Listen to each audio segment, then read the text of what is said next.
এতদিন আমরা নাটক দেখতাম শুধুমাত্র Bangladesh premier league cricket BPL এ। গত সিজনেও নাটকটা আসলে কম হয়নি। দুর্বার রাজশাহী ক্রিকেটারদের পারিশ্রমিক দিচ্ছে না, দুর্বার রাজশাহীর ক্রিকেটাররা অনুশীলনে যাবে না, তারা ম্যাচ খেলবে না, তারা হোটেল রুমে রয়েছে।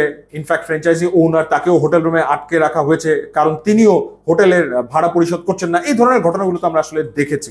এমনকি আজকের দিন পর্যন্ত দুর্বার রাজশাহীর সব ক্রিকেটার তাদের পুরো পারিশ্রমিক পায়নি। এছাড়া বিতর্কিত নো বল, বিতর্কিত হোয়াইট বল, অখ্যাত ক্রিকেটারদেরকে ধরে এনে বিপিএল খেলে দেওয়া, সেই ঘটনাগুলো তো ডেফিনেটলি ঘটেছিল। তো যা ঘটার সেটা আসলে ঘটতো বিপিএল এ, কিন্তু সেটার প্রভাব এবার পড়ে গেছে ঢাকা প্রিমিয়ার লিগ ক্রিকেটে।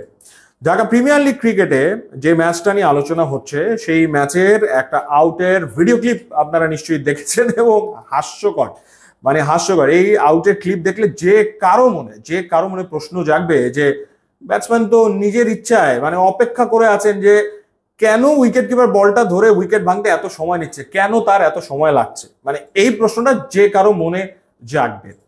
তো ঘটনা হলো যে শাইনপুকুর আর হচ্ছে কারা খেলছিল, গুলশান ক্লাব। এর ভিতরে একটা গুলশান ক্লাবের হচ্ছে সুপার লিগে যাওয়ার সম্ভাবনা, আর শাইনপুকুর হচ্ছে অবনমন এড়াবে, এরকম একটা ম্যাচ আর কি। তো সেই ম্যাচে এরকম একটা ঘটনা ঘটেছে। ম্যাচটা জিতেছে গুলশান ক্লাব, এবং মূলত হচ্ছে যে আউটটা নিয়েই যত আলোচনা সমালোচনা আসলে হচ্ছে, এমনকি ক্রিকেটাররাও আলোচনা করছেন যে এটা বোঝাই যাচ্ছে যে উদ্দেশ্য প্রণোদিত ভাবে ব্যাটসম্যান এই ক্ষেত্রে আউট হতে পারেন, এবং সেই সম্ভাবনা মোর দ্যান 100%, এরকম একটা ব্যাপার। আরেকটা ঘটনা কি, আরেকটা ঘটনা হচ্ছে পারিশ্রমিক কি সেটা পার্টেক্সের ক্রিকেটাররা তারা বলেছেন যে ক্লাবের পক্ষ থেকে তাদের পারিশ্রমিক দেওয়া হয়নি, যে কারণে তারা অনুশীলন করবেন না এবং তারা ম্যাচও খেলবেন না। অর্থাৎ দুর্বার রাজশাহী যে ঘটনা ঘটিয়েছিল, পার্টেক্সও একই রকম ঘটনা ঘটাচ্ছে, তাই তো দাঁড়ায়। এবং তারা বলে দিয়েছে তারা ম্যাচ খেলবে না। এখন দুর্বার রাজশাহীর ক্রিকেটাররা যখন এরকম সিদ্ধান্ত নিল, তখন তো বিসিবি প্রেসিডেন্ট ফারুক আহমেদ নিজে গেলেন, গিয়ে আসলে সমস্যা সমাধানের চেষ্টা করলেন, এবং ক্রিকেটাররা মাঠে এলো। এবার কি হয় কে জানে, এখনো বোঝা যাচ্ছে না।